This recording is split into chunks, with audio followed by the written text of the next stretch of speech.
Öncelikle hepinize selamünaleyküm arkadaşlar. Biz bu B-Block'un birinci bölümünü çəkmişdik. Bu da bunun ikinci bölümü olacaq dostlar. Video bəyənmə unutmayın, evdə gəl. Çox şeyimiz var. İstəsə buraya bir villa eləyə bilərik. Aynen. Çox ətim olmadığı üçün artıq bu ət inəklərdə də öldürməm lazımdır.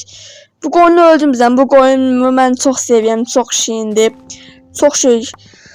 Qaz tutamıyıq. Mən bir də amacım yəni oyunu qazanmaqdır. Bu da yəni zor yəni. Mənim üçün yəni oyunu qazanmaq çox asan bir şeydir. Aynen.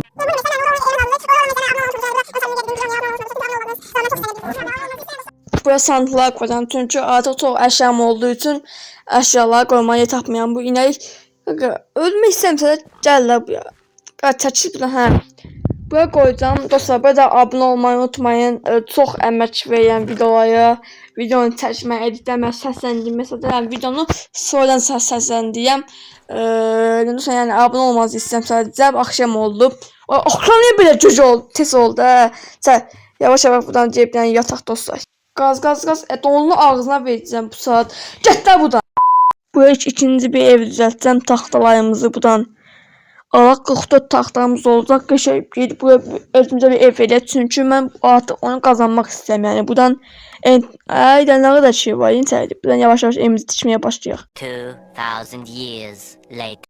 Dostlar, biraz bir 2 saat bak keçdi və dostlar bunu elədim dostlar. Ben həqiqətən bir dəfə belə kreativ moda keçməmişəm dostlar. Getdim yəni özüm elədim bu boyda. Çox əşyalar yığdım. Elmas kılınç, elmas balta, elmas kazmanın kürək, saat. Hər şey elədim. Nə qədər elmas çıxdı. Elmas blok çıxdı dostlar. Bir dənə elmas blok çıxdı. Onu qazdım 64 elmasdan təbii ki hər şey elədim özümə.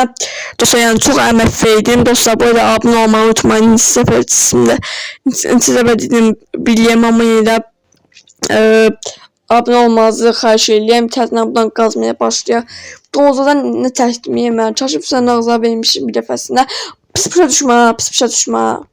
Yavaş-yavaş gündüz olmaya başlayıbdır. Dostlar, video çox balaca oldu. Tam 3.47'lik bir video oldu. Çox bağışlayın amma yəni çox sıxıyam. Əslində bu video 2 saat, 3 saatlıq bir videodur. Mən bunun 3 dəqiqə düşürdüm.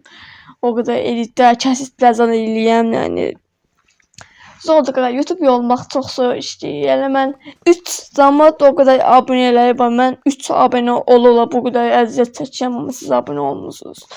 Videomu 100 nəfər izləsə də izləmir sadəcə. İzləsə də 0 nəfər, nə bilmir, abunə oldu nəsə. Verdiyimizi almayaq, çünki həyat belədir dostum, həyat belədir. Heç qarşı qoya bilməzsən. Mən də mal kimi qumlar yerə qoyam nəsə. Mənə beynim söz söyləyəm var, söz söyləyəm qardaş. Mən beynim, ay sən götür, mən bala götüm var. Mənim üçün bu boyu var bir dəqiqə. Bilət, o ölmüşdüm. Ay yox, Siktir buradan. Başka bloklasın ne YouTube mən blokla. YouTube mənə ban et. Nə bilmiyim. Videomuz bu qədərdir. Abunə olmayı unutmayın dostlar. Sizi çox sevirəm. Bay bay.